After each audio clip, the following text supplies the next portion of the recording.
Olá, pessoal, sou a professora Emanuela. Irei abordar o conteúdo Atenção Integrada às Doenças Prevalentes na Infância, em crianças de 2 meses a 5 anos. Bom, ao término do conteúdo, o nosso objetivo é que vocês sejam capazes de compreender o IDP de crianças de 2 meses a 5 anos, compreender a metodologia do IDP e compreender o processo geral de avaliar, classificar e identificar o tratamento adequado para determinada condição. Bom, vale lembrar, né, que o IDP ele é direcionado para a atenção primária de saúde, né? Outra coisa, quando vocês estiverem já atuando lá na atenção primária, vocês devem atentar-se para a portaria municipal. Por quê? O enfermeiro ele só pode atuar no processo de avaliação, classificação e tratamento se ele tiver respaldado, né, por uma portaria atualizada, municipal atualizada. Mas, professor, então eu não vou poder avaliar e classificar? Sim, avaliar e classificar, sim. Mas para o tratamento a gente precisa desse respaldo legal, né? Então, claro que isso é um cenário ideal, né? O correto é que a gente seja respaldado por uma portaria, tá? Então, o correto juridicamente, legalmente, para nós enfermeiros, é esse cenário. Primeiramente, para a gente fazer um diagnóstico de saúde de uma criança, a gente tem que levar em consideração as condições inadequadas de vida dessa criança, né? Como práticas alimentares inadequadas, deficiência de água potável, né? O local que essa criança vive, a má higiene, a falta de saneamento básico, crianças que vivem em aglomerados. Então, todas essas condições vão interferir bastante na saúde do indivíduo. Outra situação importante é o atendimento não resolutivo nas unidades básicas de saúde. Então, às vezes a criança chega, né, com familiar, com alguma queixa, e a gente apenas referencia aquela criança e não faz todo o processo de avaliação, de classificação, de um tratamento prévio antes de referenciar aquela criança. Então, um atendimento não resolutivo vai acabar agravando o quadro daquela criança. Outro fator agravante é o desconhecimento dos pais sobre a gravidade de determinadas doenças. Então, os pais, eles acabam não entendendo o processo de doença, né? Não entendendo o que o seu filho tem e acaba fazendo uso de automedicações, né? E aí, medicações inapropriadas, às vezes em excesso, pode estar prejudicando, né? Agravando mais ainda o quadro do seu filho. E, por fim, levar em considerações as regiões que necessitam de maior atendimento, de maior atenção, né? Regiões mais pobres do mundo, mais pobres aqui também do nosso país. Então, mais de 70% dos óbitos infantis estão relacionados com pneumonia, diarreia, desnutrição e afecções perinatais.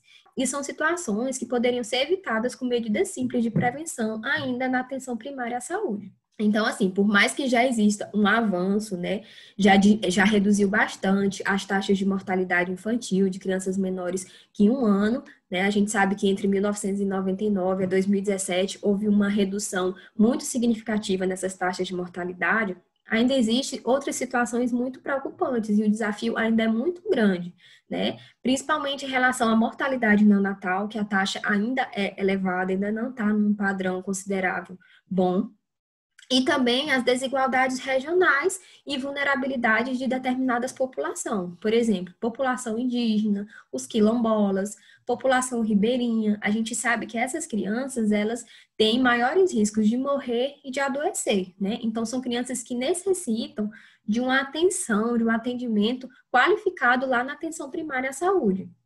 E assim, são crianças mais vulneráveis, são crianças que não possuem, às vezes, em sua região, uma atenção com maior complexidade, né? Então, existe ainda um grande avanço com essa questão das diferenças regionais e de vulnerabilidade.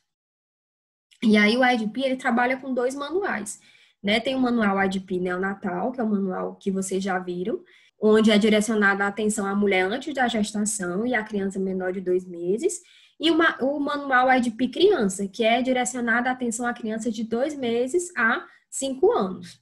O IDP, né, a sigla significa Atenção Integrada a Doenças Prevalentes na Infância, e ela é a principal intervenção disponível para melhorar as condições de saúde da infância, né, das crianças em países em desenvolvimento. Ela é uma atenção onde ela vai ter o foco tanto na promoção da saúde como na prevenção de doenças, onde ela vai fazer uma detecção precoce, né, vai estar atuando ainda na promoção e na prevenção daquela condição antes dela se estabelecer. E também, se essa condição, se essa doença vir a se estabelecer naquela criança, ela vem com a proposta de um tratamento rápido e efetivo. Outro ponto importante é que o IDP, ele coloca a família, né, como protagonista na atenção à criança. Então, ela traz o enfermeiro e a família como protagonistas sociais na atenção à criança. Então, ele já é um método que já mostrou-se em evidências que ele é eficaz e que vale a pena a atenção primária adotar. Então, aquela unidade básica que se você vier trabalhar e que não segue o protocolo do IDP, ela está, né, perdendo muito, porque já é comprovada a eficácia desse método. Então, o IDP ele vem com a proposta de promoção, prevenção e tratamento dos problemas infantis mais frequentes, né? No quesito promoção, ele vem com a atenção direcionada ao aleitamento materno, à promoção de alimentação saudável, à avaliação de crescimento e desenvolvimento. Aí, no quesito de prevenção, ele vem com a imunização. E tratamento, ele vem para tratar, né, para avaliar, classificar e tratar os principais problemas infantis, como desnutrição, doenças diarreicas, azírias, né, as infecções respiratórias agudas, a malária, entre outras condições, né, como condições febris, dores de ouvido, dores de garganta, entre outros. Então, é uma atenção centrada nos principais problemas realmente da infância. E quais os objetivos do IDP? Ele tem o objetivo de promover uma rápida e significativa redução da mortalidade na infância. E como? Através da análise, né, de sinais clínicos preditivos positivos para fazer uma triagem relativa à atenção à criança. Então, aí, após essa avaliação dos sinais clínicos, a gente consegue encaminhar essa criança urgentemente a um hospital, fazer um tratamento ainda ambulatorial, como também prestar orientações para a família sobre os cuidados e a vigilância no domicílio dessa criança. E a metodologia, como que funciona o IDP? Bom, o IDP, ele funciona através de quadros, de fluxogramas, onde mostram a sequência e os procedimentos que devem ser adotados pelos profissionais. Então, já existe um quadro, né, que mostra toda a sequência do atendimento, onde a gente vai avaliar, a gente vai classificar aquela doença e vai tratar. Então, os passos nesses quadros são os seguintes. Primeiro, a gente vai avaliar a criança doente, né? Então, através do histórico e do exame físico, a gente vai conseguir avaliar a criança. Em seguida, a gente vai classificar aquela doença, né? A gente vai determinar a gravidade da doença e verificar o tratamento adequado para aquela condição. Seguindo com a identificação do tratamento, né, com a prescrição, a orientação e principalmente a orientação do que essa família vai fazer em domicílio. Depois vem o tratamento, né, adequado.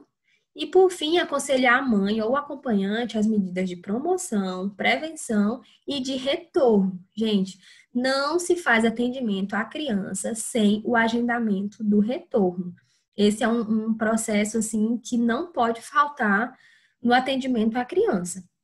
Então, depois de todo o processo, é marcado o retorno, seja para dar alta a essa criança ou para fazer uma nova reavaliação. Muitas vezes aquela criança vai retornar ainda porque as condições ainda não passaram, né? Aquela febre não passou, a diarreia não passou, e ela vem para o retorno. Mas mesmo que venha para dar uma alta, a gente precisa agendar esse retorno e dar esse feedback, ter o feedback da família. Bom, gente, então aquela mãe, na maioria das vezes, ela vai para a unidade, vai levar o seu filho com alguma queixa, né? Então, ela sempre vai ter uma queixa. E a gente tem que dar ouvidos, tem que sentar, conversar, fazer uma escuta qualificada, né? Ser paciente, mostrar preocupado, mostrar interessado, porque é a mãe que vai contar tudo e é aquela que vai passar as informações necessárias para a gente. Porém, se a gente avaliar apenas a queixa que a mãe trouxe, a gente pode deixar passar sinais ou sintomas que são importantes para fazer um diagnóstico maior, né? Às vezes detectar uma doença ali que está associada àquela queixa que a mãe falou. Então, a gente sempre deve avaliar, né, fazer essa escuta qualificada à mãe, mas seguir todo o protocolo, todo o fluxograma do IDP. E esse é o benefício do IDP.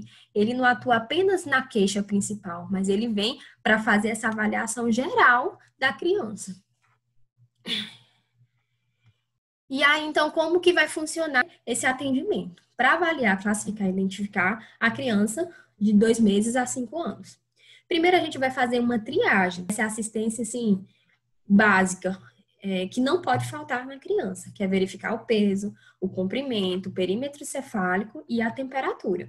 Depois, perguntar à mãe qual é o problema, né? Qual é a queixa que levou ela a trazer o seu filho na unidade. Em seguida, a gente perguntar se ela está vindo a primeira vez, né? Se é a primeira consulta, ou se já é uma consulta de retorno. Fez essas 2 perguntas, a gente vai avaliar e vai verificar se essa criança tem sinais de perigo. Bom, antes que a gente conheça quais são esses sinais de perigo, eu queria mostrar aqui para vocês que para a gente prestar essa assistência, a gente tem que desenvolver boas técnicas de comunicação com a mãe. Então, fazer uma escuta qualificada, atenta, como eu falei, se mostrar preocupado, interessado, ter paciência com aquela mãe. Outra coisa é usar palavras mais fáceis, que aquela mãe consiga entender melhor, né, as condições do seu filho. Dê-lhe tempo para que responda as perguntas. Então, perguntar à mãe e dar tempo, né, para ela pensar, para ela conseguir relatar tudo que aconteceu em casa. E, por fim, a gente pode fazer perguntas adicionais a essa mãe para colher informações que às vezes ela não lembrou, né? E aí, desse jeito, a gente consegue coletar bastante informação e fazer uma melhor avaliação do indivíduo, da criança. E aí, professora, quais são os sinais de perigo, então, que eu vou avaliar?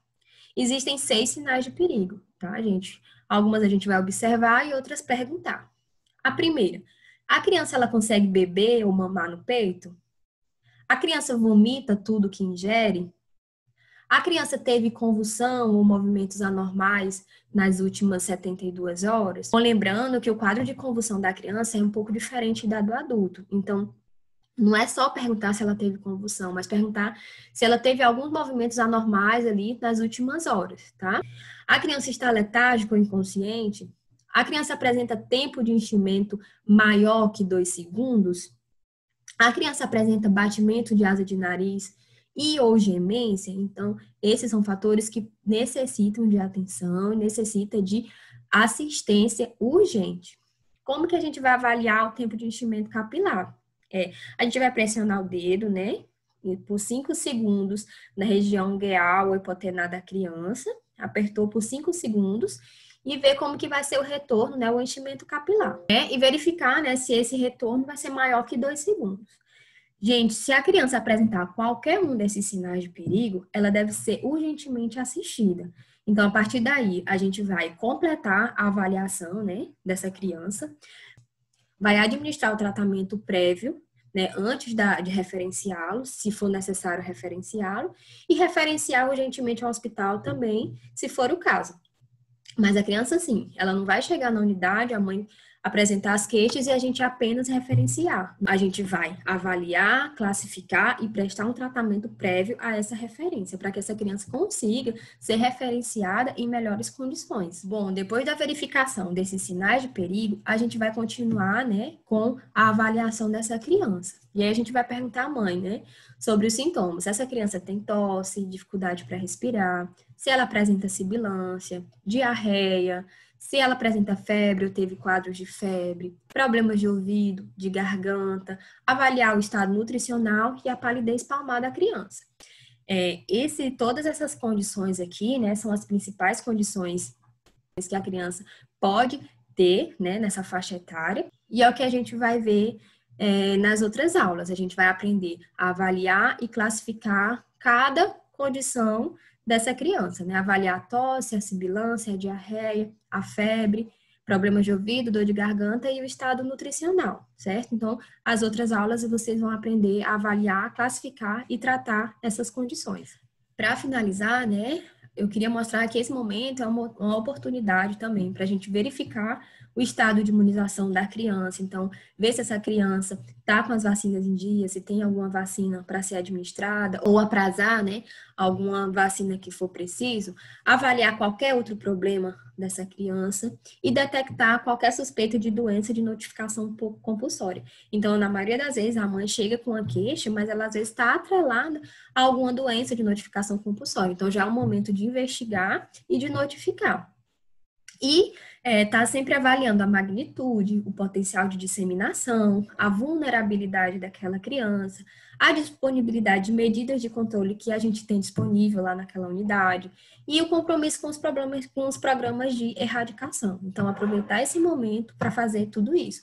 Aí a gente vai estar atuando na prevenção, na promoção e no tratamento. Bom, a aula foi baseada, né, pelo Manual de Quadros de Procedimento do EDP Criança de 2 meses a 5 anos. E é isso, nas próximas aulas vocês vão aprender a avaliar, a classificar e tratar essas principais condições da infância.